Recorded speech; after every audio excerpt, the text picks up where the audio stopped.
नमस्कार, मैं श्यामगिरी। आप देख रहे हैं टीएफडी इंडिया लाइव। टीएफडी इंडिया लाइव में आप सभी दर्शकों का स्वागत है। बिहार में खेल बिगड़ गया है भारतीय जनता पार्टी का, अब आप कह सकते हैं, क्योंकि नीतीश की सक्रियता भारतीय जनता पार्टी का खेल बिगड़ना ही कहते हैं।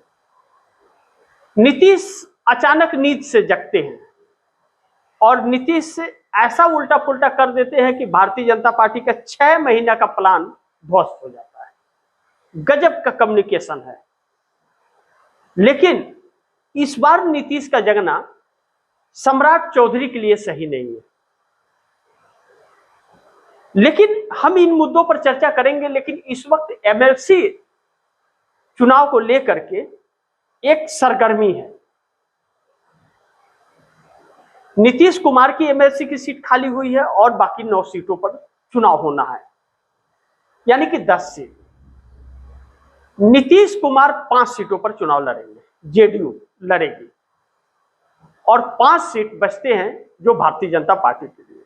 नीतीश कुमार का कहना है कि चिराग पासवान, उपेंद्र कुशवाहा, जीतन राम मांझी का गठबंधन भारतीय जनता पार्टी से है, नीतीश कुमार से नहीं है।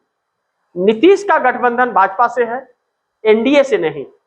तो अब नीतीश कुमार 50% लेंगे, बराबर की हिस्सेदारी।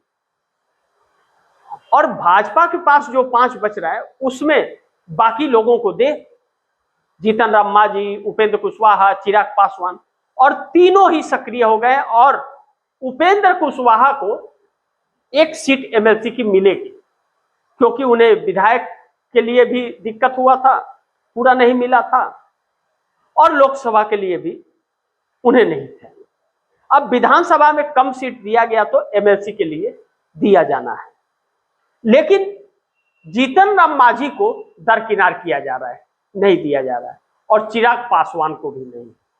ऐसे में एक खरमंडल होता हुआ बिहार के अंदर नजर आ रहा है, जो आने वाले दिनों में नजर आएगा।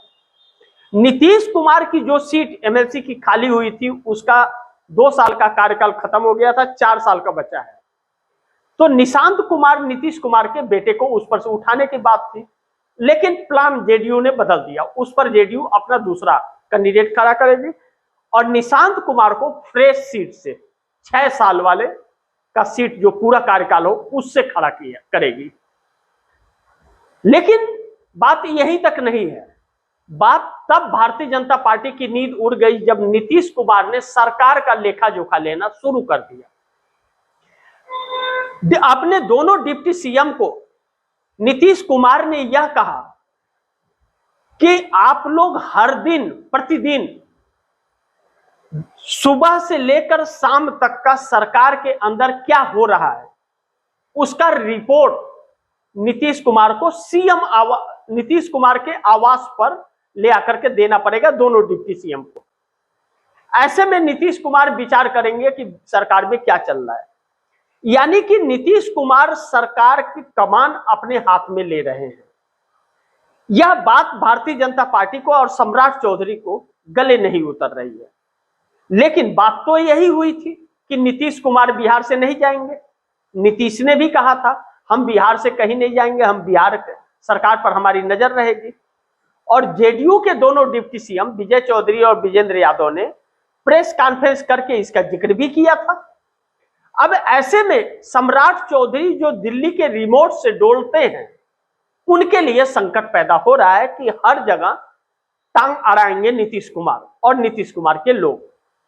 लेकिन नीतीश के सक्रिय होने के बाद सम्राट चौधरी की दिक्कतें इसलिए बढ़ गई कि जो सम्राट चौधरी जेडीयू के नेताओं को नहीं पूछ रहे थे, मंत्रियों को महत्व नहीं दे रहे थे, उन्हें अब महत्व देना पड़ेगा।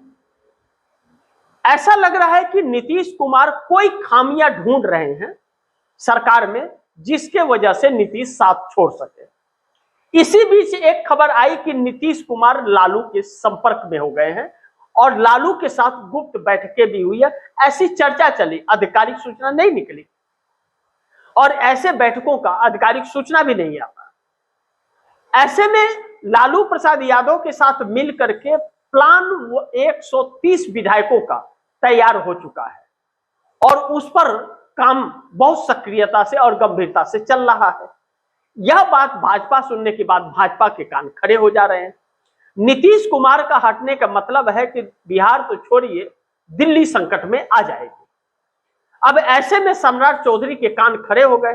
एक तो भारतीय जनता पार्टी के अंदर सम्राट चौधरी की स्वीकृति नहीं है, और दूसरा नीतीश कुमार की पार्टी जेडीयू में भी नहीं है। ऐसे में आरएसएस भी सम्राट चौधरी को नहीं चाहता, तो फिर सम्राट चौधरी सीएम की कुर्सी पर कैसे रहेंगे? यानी कि सम्राट चौधरी की सीएम की कुर्सी बहुत ज्यादा दिन नहीं है, आने वाले दिनों में वह हटाए जाएंगे या सरकार गिरेगी।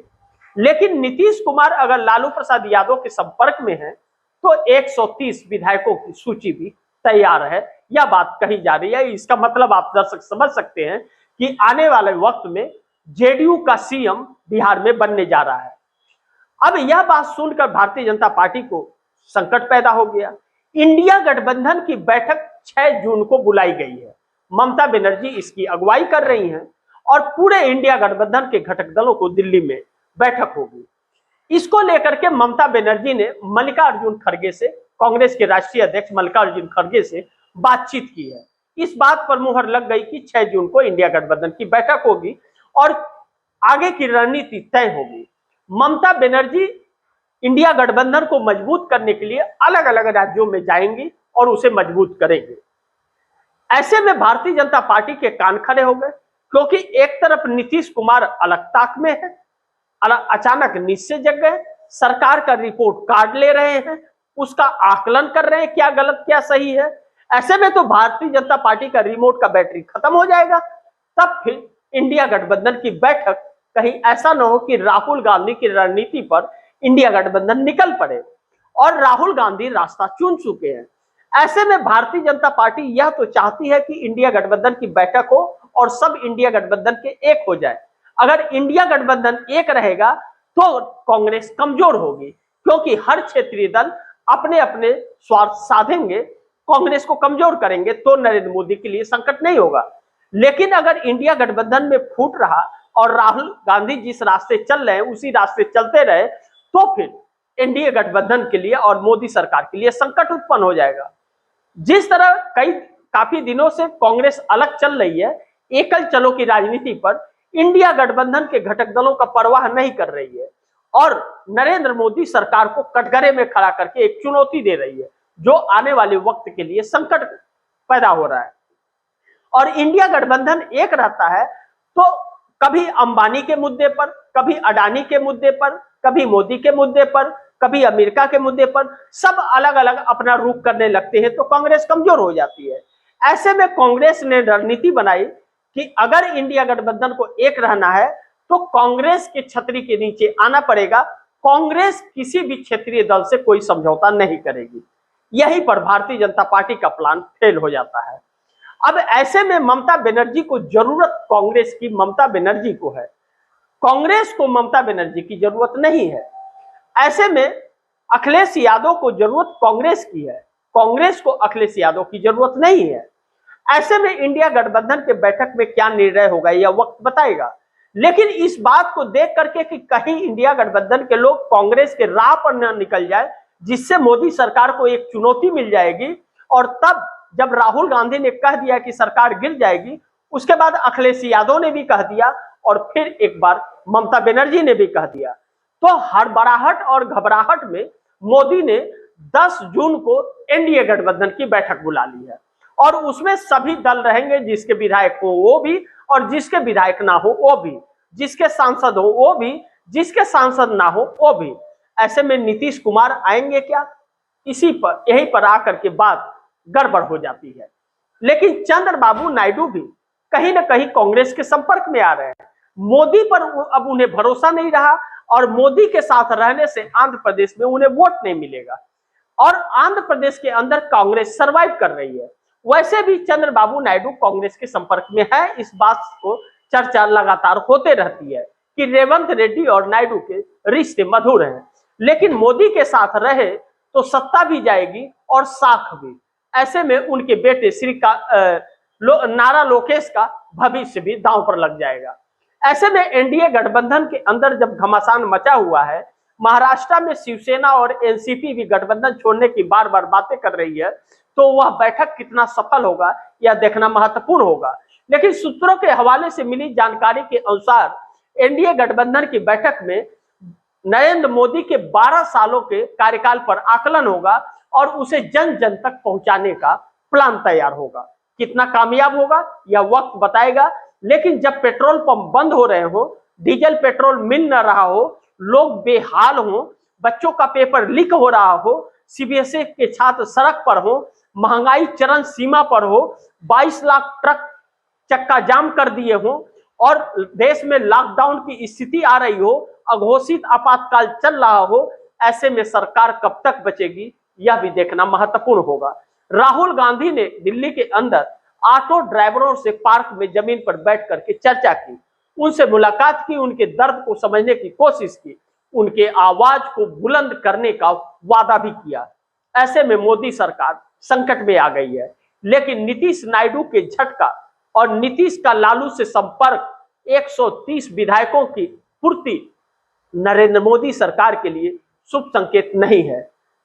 सम्राट चौधरी को बचाने के चक्कर में मोदी दिल्ली गंवा न बैठे, इस बात का भी खौफ भाजपा के अंदर है। ऐसे में आने वाले दिनों में क्या रणनीति होगी एनडीए की, नीतीश का फैसला क्या होगा जब नायडू राहुल के संपर्क में है, यह भी देखना महत्वपूर्ण होगा। बाकी आप दर्शकों की क्या राय है, क्या सुझाव है, कमेंट बॉक्स में जरूर दीजिएगा और इस खबर को ज्यादा से ज्यादा शेयर कीजिएगा, अपने दोस्तों को भी कहिएगा आगे शेयर करें। और आपने टीएफडी इंडिया लाइव को सब्सक्राइब नहीं किया, सब्सक्राइब कर लीजिए, अपने दोस्तों को भी कहिएगा सब्सक्राइब करें। मिलते हैं अगली खबर के साथ, तब तक के लिए नमस्कार।